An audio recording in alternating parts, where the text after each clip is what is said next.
क्या आपको पता है फैक्ट्री में स्प्राइट को कैसे बनाया जाता है और क्या स्प्राइट को बनाने के लिए गटर के पानी का इस्तेमाल किया जाता है और क्यों स्प्राइट को स्ट्रांग बनाने के लिए इसमें शराब मिलाई जाती है और क्या आप जानते हैं स्प्राइट हमेशा नीले रंग की बोतल में ही क्यों आती है। आइए जानते हैं इसके बारे में सब कुछ एकदम स्टेप बाय स्टेप प्रोसेस के साथ। स्प्राइट कोल्ड ड्रिंक का प्रोडक्शन पहली बार जर्मनी में सन 1961 में हुआ था। भले ही स्प्राइट कोल्ड ड्रिंक एक जर्मन कंपनी है, लेकिन वर्तमान समय में स्प्राइट कोल्ड ड्रिंक का उत्पादन कोका कोला अमेरिकन कंपनी करती है। फिलहाल देखा जाए तो इंडियन मार्केट में स्प्राइट, कोल्ड ड्रिंक्स के Sprite, lime and lemon Sprite, zero sugar और स्प्राइट क्रैनबेरी सबसे पॉपुलर वेरिएंट्स है। स्प्राइट कोल्ड ड्रिंक को तैयार करने के लिए सबसे पहले पानी को कार्बोनेट किया जाता है, क्योंकि जल में calcium, magnesium sulphate, chloride, nitrate जैसे क्षारीय पदार्थ धुले होने के कारण पानी में कठोरता आ जाती है, जिसे दूर करने के लिए वाटर को कार्बोनेट किया जाता है ताकि पानी की कठोरता दूर हो जाए। कार्बोनेटेड वाटर के अंदर शुगर, एसिडिटी रेगुलेटर यानी कि प्रिजर्वेटिव,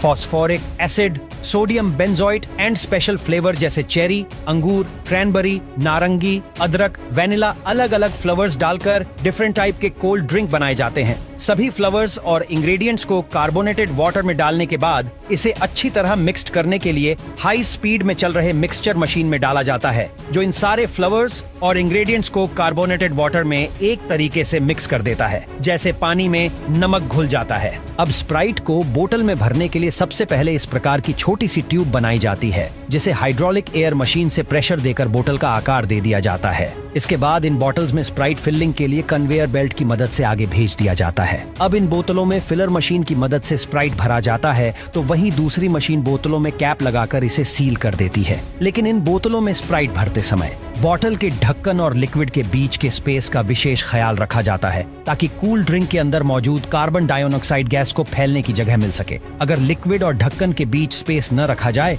तो बोतल में ब्लास्ट होने का डर रहता है। इन बोतलों में स्प्राइट फील अप करने के बाद इन पर लेबलिंग करने के लिए कन्वेयर बेल्ट की मदद से इन्हें लाइन अप करके लेबलिंग मशीन के पास भेज दिया जाता है। अब स्प्राइट बोतलों की लेबलिंग होने के बाद इन्हें 6x6 के ग्रुप में प्लास्टिक की कवर से अच्छी तरह पैक किया जाता है। लीजिए दोस्तों, अब आपका स्प्राइट कोल्ड ड्रिंक मार्केट में सप्लाई करने के लिए पूरी तरह से तैयार। अब इन बोतलों को बड़े बड़े कंटेनर में लाद कर अलग अलग क्षेत्र की एजेंसीज में भेज दिया जाता है, जहां से रिटेल सेल्स पर्सन इन्हें थोक में खरीद कर मार्केट में बेचते हैं। इस प्रकार से स्प्राइट कोल्ड ड्रिंक्स की बोतलें आप तक पहुंचती हैं। अगर हम हाल ही की रिपोर्ट्स की बात करें तो भारत में सबसे ज्यादा बिकने वाली cold drink Coca Cola drinks के बाद स्प्राइट का नाम आता है। लेकिन इसमें सबसे ज्यादा ताज्जुब करने वाली बात यह है कि इन दोनों ड्रिंक्स को तैयार करने वाली कंपनी कोका कोला ही है।